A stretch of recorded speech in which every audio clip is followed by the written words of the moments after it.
Price the lord. നസ്രേനായിരിക്കുന്ന യേശു ക്രിസ്തുവിന്റെ അധികാരമുള്ള നാമം ഇന്ന് പകലിലും മഹത്വപ്പെടുമാറാകട്ടെ. പ്രാർത്ഥിക്കാം. ഞങ്ങളുടെ ഏറ്റവും വാഴ്ത്തപ്പെട്ട സ്വർഗസ്ഥ പിതാവേ, അനുഗ്രഹിക്കപ്പെട്ട നല്ല പ്രഭാതത്തിനായി സ്തോത്രം. ഇന്ന് പകലിലും അവിടുത്തെ തിരുവചനത്തെ വായിച്ച് ഞങ്ങൾ തിരുസന്നിധിയോട് അടുത്തു വരുന്നു.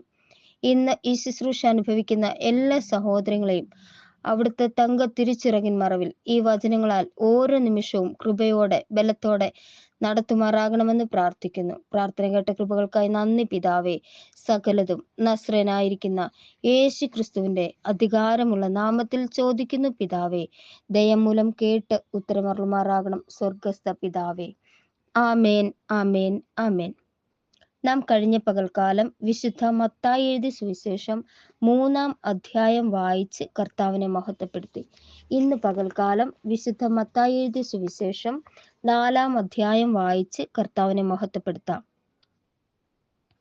അനന്തരം പിശാചിനാൽ പരീക്ഷിക്കപ്പെടുവാൻ യേശുവിനെ ആത്മാവ് മരുഭൂമിയിലേക്ക് നടത്തി. അവൻ 40 പകലും 40 രാവും ഉപവസിച്ച ശേഷം അവന് വിശന്നു. അപ്പോൾ പരീക്ഷകൻ അടുത്തു വന്ന്, നീ ദൈവപുത്രനെങ്കിൽ ഈ കല്ല് അപ്പമായി തീരുവാൻ കൽപ്പിക്ക എന്ന് പറഞ്ഞു. അതിന് അവൻ, മനുഷ്യൻ അപ്പം കൊണ്ട് മാത്രമല്ല ദൈവത്തിന്റെ വായിൽ കൂടി വരുന്ന സകല വചനം കൊണ്ടും ജീവിക്കുന്നു എന്ന് എഴുതിയിരിക്കുന്നു എന്ന് ഉത്തരം പറഞ്ഞു. പിന്നെ പിശാച് അവനെ വിശുദ്ധ നഗരത്തിൽ കൊണ്ടുപോയി ദേവാലയത്തിന്റെ അഗ്രത്തിന്മേൽ നിർത്തി അവനോട്, നീ ദൈവപുത്രൻ എങ്കിൽ താഴോട്ട് ചാടുക. നിന്നെക്കുറിച്ച് അവൻ തന്റെ ദൂതന്മാരോട് കൽപ്പിക്കും. അവൻ നിന്റെ കാൽ കല്ലിനോട് തട്ടാതെ വണ്ണം നിന്നെ കയ്യിൽ താങ്ങിക്കൊള്ളും എന്നെഴുതിയിരിക്കുന്നുവല്ലോ എന്ന് പറഞ്ഞു. യേശു അവനോട്, നിന്റെ ദൈവമായ കർത്താവിനെ പരീക്ഷിക്കരുത് എന്നും കൂടെ എഴുതിയിരിക്കുന്നു എന്ന് പറഞ്ഞു. പിന്നെ പിശാച് അവനെ ഏറ്റവും ഉയർന്നൊരു മലമേൽ കൂട്ടിക്കൊണ്ടുപോയി ലോകത്തിലുള്ള സകല രാജ്യങ്ങളെയും അവയുടെ മഹത്വത്തെയും കാണിച്ചു. വീണ് എന്നെ നമസ്കരിച്ചാൽ ഇതൊക്കെയും നിനക്ക് തരാം എന്ന് അവനോട് പറഞ്ഞു. യേശു അവനോട്, സാത്താനെ, എന്നെ വിട്ടുപോ. നിന്റെ ദൈവമായ കർത്താവിനെ നമസ്കരിച്ച് അവനെ മാത്രമേ ആരാധിക്കാവൂ എന്ന് എഴുതിയിരിക്കുന്നുവല്ലോ എന്ന് പറഞ്ഞു. അപ്പോൾ പിശാച് അവനെ വിട്ടുപോയി. ദൂതന്മാർ അടുത്തു വന്ന് അവനെ ശുശ്രൂഷിച്ചു. യോഹന്നാൻ തടവിലായി എന്ന് കേട്ടാറെ അവൻ ഗലീലയ്ക്ക് വാങ്ങിപ്പോയി. നസറേത്ത് വിട്ട് സെബുലൂന്റെയും നഫ്താലിയുടെയും അതിരുകളിൽ കടൽക്കരയുള്ള കഫർന്നഹൂമിൽ ചെന്ന് പാർത്തു. സെബൂലൂൻ ദേശവും നഫ്താലി ദേശവും കടൽക്കരയിലും യോർദാനക്കരയുമുള്ള നാടും ജാതികളുടെ ഗലീലയും ഇങ്ങനെ ഇരുട്ടിൽ ഇരിക്കുന്ന ജനം വലിയൊരു വെളിച്ചം കണ്ടു. മരണത്തിന്റെ ദേശത്തിലും നിഴലിലും ഇരിക്കുന്നവർക്ക് പ്രകാശം ഉദിച്ചു എന്ന് യെശയ്യാ പ്രവാചകൻ മുഖാന്തരം അരുളി ചെയ്തത് നിവൃത്തിയാകുവാൻ ഇടവന്നു. അന്നു മുതൽ യേശു, സ്വർഗരാജ്യം സമീപിച്ചിരിക്കയാൽ മാനസാന്തരപ്പെടുവീൻ എന്ന് പ്രസംഗിച്ചു തുടങ്ങി. അവൻ ഗലീല കടൽപ്പുറത്ത് നടക്കുമ്പോൾ പത്രോസ് എന്നു പേരുള്ള ശിമോൻ, അവന്റെ സഹോദരനായ അന്ത്രയോസ് എന്നിങ്ങനെ മീൻപിടിക്കാരായ 2 സഹോദരന്മാർ കടലിൽ വല വീശുന്നത് കണ്ടു. എന്റെ പിന്നാലെ വരുവീൻ, ഞാൻ നിങ്ങളെ മനുഷ്യരെ പിടിക്കുന്നവരാക്കും എന്ന് അവരോട് പറഞ്ഞു.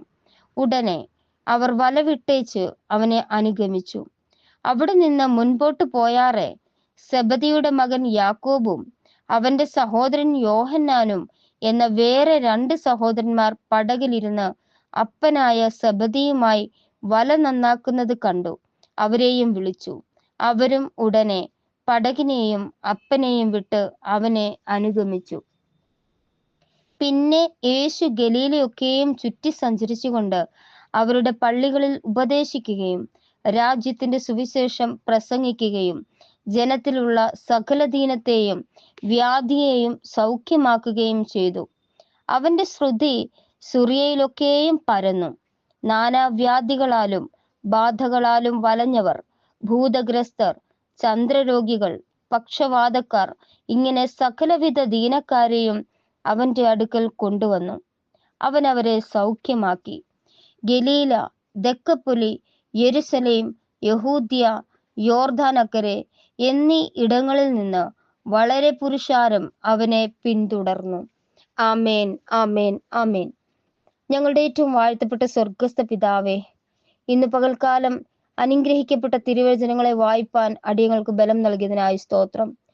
ഇന്ന് ഈ ശുശ്രൂഷ അനുഭവിച്ച എല്ലാ സഹോദരങ്ങളെയും തൃക്കരങ്ങളിലേക്ക് പേരുപേരായി സമർപ്പിച്ച് പ്രാർത്ഥിക്കുന്നു. കർത്താവെ, ആയുസിന്റെ അന്ത്യത്തോളം വിശ്വസ്തയോടെ അങ്ങയുടെ നാമത്തിന് വേണ്ടി നിൽക്കുവാൻ നസ്രയനായിരിക്കുന്ന യേശു ക്രിസ്തുവിൽ കൂടെ ഞങ്ങൾക്ക് ലഭിച്ചു നൽകി തന്നിട്ടുള്ള ആ നിത്യരാജ്യത്തെ അവകാശമാക്കി തീർക്കുവാനും എല്ലാവരെയും അവിടുത്തെ കൃപയിൽ തങ്ക തിരുച്ചിറകിൻ മറവിൽ സൂക്ഷിച്ചു കൊള്ളുമാറാകണമേ, സഹായിക്കുമാറാകണമേ എന്ന് പ്രാർത്ഥിക്കുന്നു. പ്രാർത്ഥന കേട്ട കൃപകൾക്കായി നന്ദി പിതാവേ.